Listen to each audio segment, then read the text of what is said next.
Hey everybody, this is Carla. I'm back with another encouraging word. I've been in prayer this morning, and the Lord is really pressing upon me to give this message.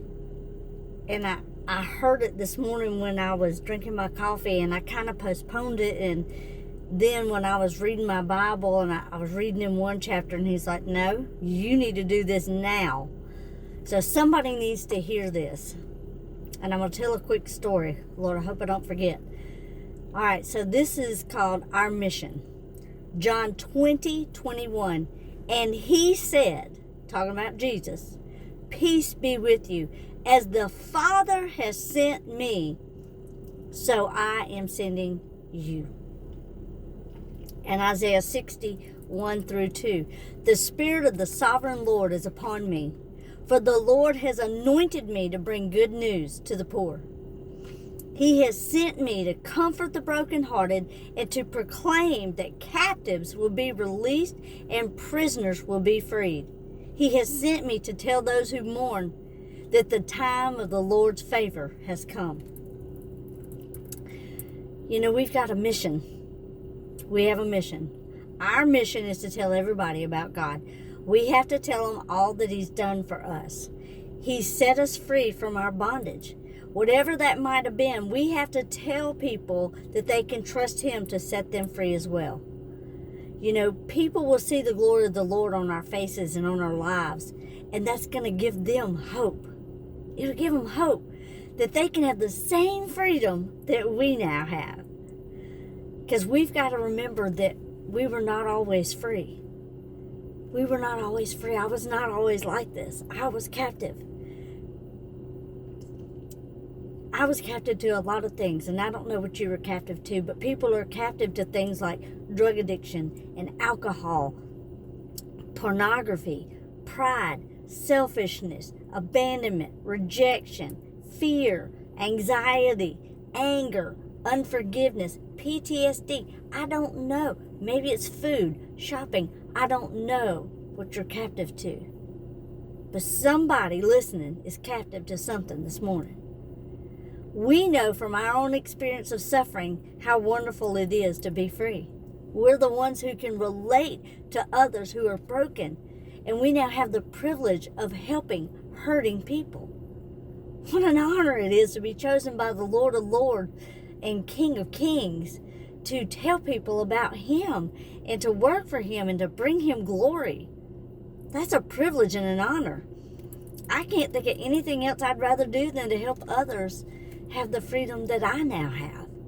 That's what I want to do in life. I want to teach them about the Lord so that they know that they can be free just like me. You know, those of you who have been set free know that you're able to relate to people that others simply can't reach. If you haven't been in drug addiction, you don't understand it. You might think you do, but you don't. If you haven't been to jail, you don't know what that person in jail is going through. You don't understand the feeling of abandonment and rejection and isolation and fear that you have. If you haven't been through something, you can't relate to someone. You can have all the intelligence in the world and all the book knowledge in the world, but if you haven't experienced it, you can't relate to that person. Okay?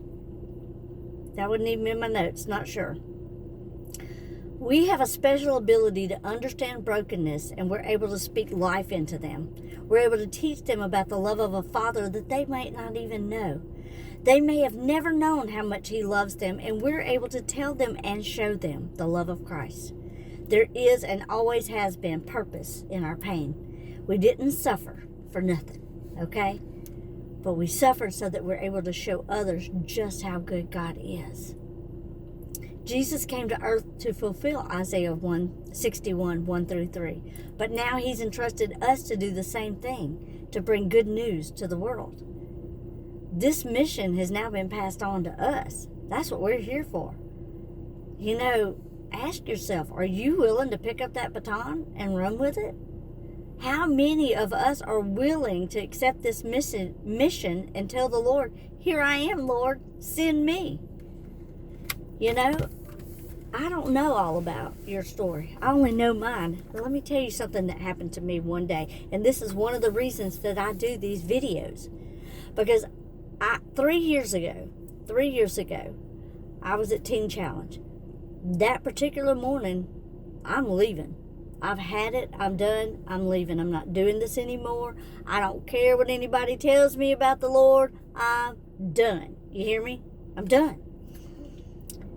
But just like I did every morning, I got up at 5 o'clock and I went into a little quiet room and I was doing a devotional. I was listening to Joyce Meyer. I've always been a huge fan of Joyce Meyer because she just tells it like it is. She's transparent, she's loving, she's kind, but she's firm. She tells you, listen, you can't do this. This is the way we're supposed to be acting. But she also models that. She's not perfect, okay? She's not perfect. She's a person. And anyhow, don't get ahead of the story. So I'm listening to this sermon that she's doing. In the middle of the sermon, she stops. She had been turned to this side of the audience or whatever, or the camera. She turns and looks at the camera. She said, I don't know who you are. You might be stuck in a program right now. Hello, that got my attention. And you might be thinking of giving up and quitting and leaving today. Okay? But don't do that. Don't stop. Don't quit. Don't give up on God. Don't leave until you get all the way to freedom. Then she suddenly turned back and finished the message she gave me. You can't tell me, nobody will ever be able to convince me that that was not the Lord speaking through her. Okay?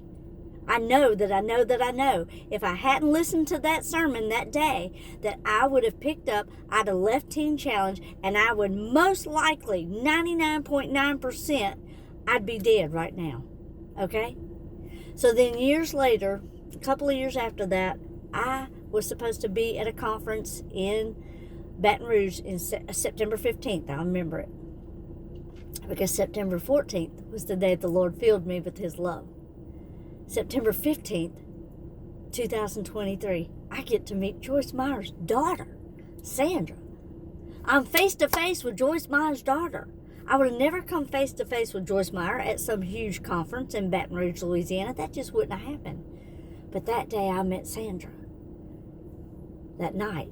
And I told her about that. I told her that story that I was supposed to be in Baton Rouge. And she prayed for me. And I'll never forget her. I'll never forget the kindness that she showed me and the love that she showed me. And she was so patient with me, and she hugged me, and she gave me the love of Christ, She was basically an extension of her mom for me. The Lord knew how much that would mean to me. The Lord knew what that would mean to me. So I want somebody to know, I don't care what you're going through. I know how hard it is. God sees you. He hears you. He's seen every tear you have cried. I know it seems impossible, but what's impossible for man is possible for God. I never thought I'd be free of all the things I was captive to. So many things in my life, so much pain, so much hurt, so much rejection and abandonment. This started from when I was 2 years old. It took me 50-something years to get free, but I'm free today, and you can be free. So now I'm on a mission to make sure that other people can have freedom just like me. So Lord, help us all today and every day to be encouraged, to bless others, to hold on to hope, to believe in your promises, Lord, and to trust in the Lord always.